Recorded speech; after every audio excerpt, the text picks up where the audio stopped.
बदलापूर शहरात पुन्हा एकदा एका स्कूल व्हॅन चालकानं शालेय विद्यार्थिनीचा विनयभंग केलाय। या प्रकरणी पोलिसांनी तातडीने गुन्हा दाखल करून नराधम चालकाला अटक केली असून बदलापूर शहरात वारंवार घडणाऱ्या या घटनांनी संताप व्यक्त होतोय। बदलापूर शहरातील एका नामांकित खासगी शाळेच्या स्कूल व्हॅनमध्ये हा प्रकार घडला।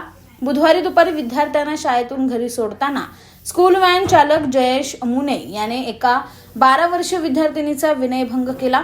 पीडित विद्यार्थिनीनं आपल्या पालकांना घडलेला प्रकार सांगताच पालकांनी बदलापूर पश्चिम पोलीस ठाण्यात धाव घेत तक्रार केली।